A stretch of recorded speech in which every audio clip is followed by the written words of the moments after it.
Today, I just want to talk to you about a topic that I think it's super interesting for me, but I think it's also a topic that it's embedded in our society nowadays. And this is the topic of the pursuit for perfection.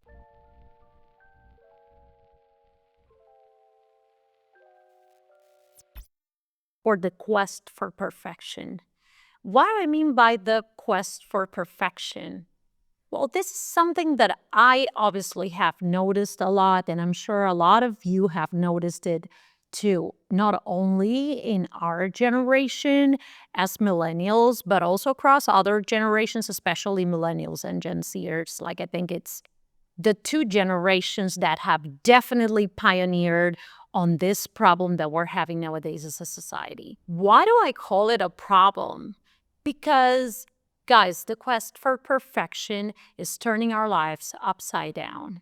As you think about how your life would look like if everything that happens to you were much better, you are also losing a big part of the natural self within you.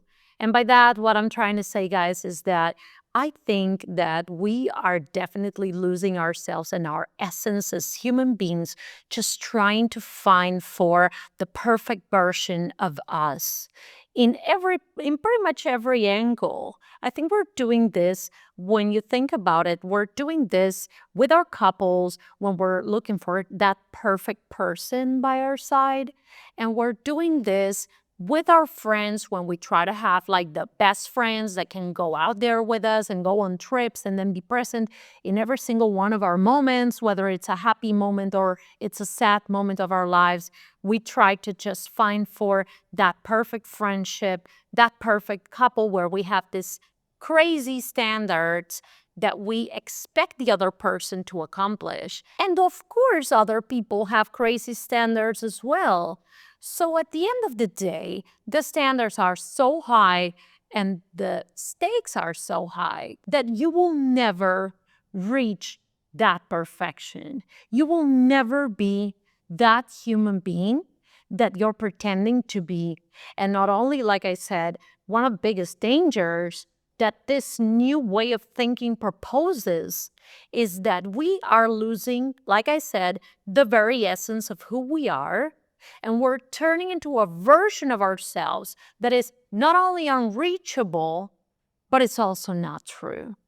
No one can reach that level of efficiency at work, that level of perfect communication at a couple level, or that level of extreme perfect relationship with a friend where your friend will never disappoint you or it will never be a person that you didn't expect him or her to be. So all these things together, what they're doing is that we have created these standards to live by that if you do not fall inside of that frame, that standard that we created, then you're not valid enough.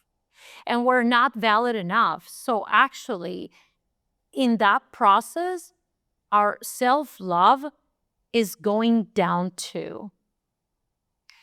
I think this is especially worrying because we are just going to realize too late that nothing of what we do in trying to be perfect is really going to fit the mold.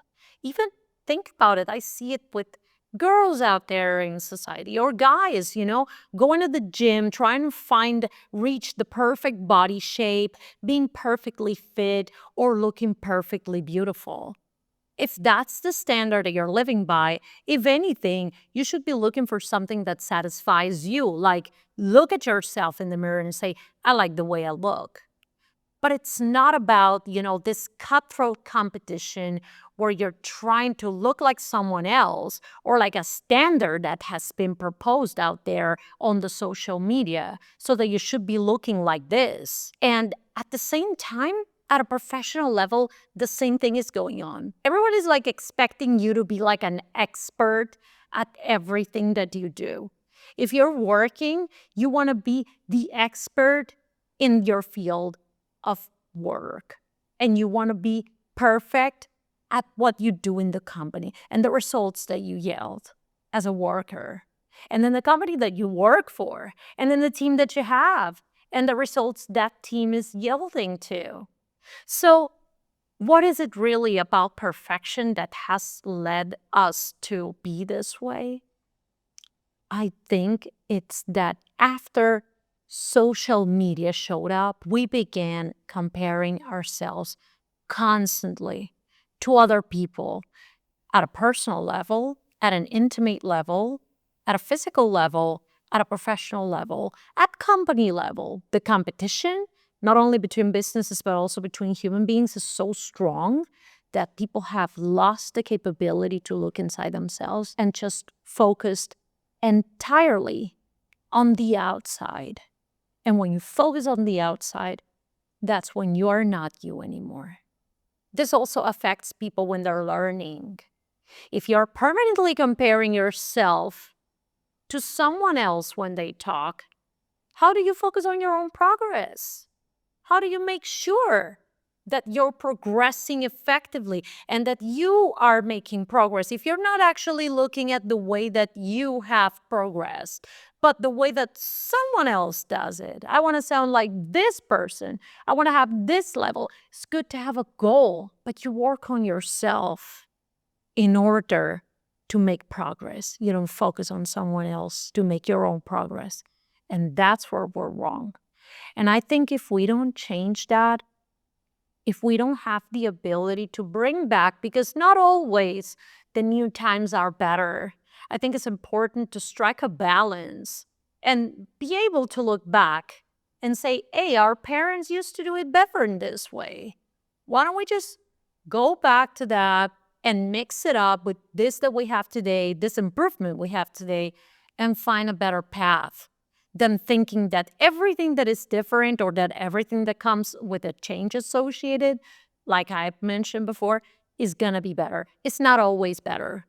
Sometimes the revolution or the leap of the change is so big that we do not take in consideration that the previous experience makes a better version of you, of the world, of history, and of your own knowledge and persona. So we should stop thinking that perfection is possible because it's going to make your own personality disappear.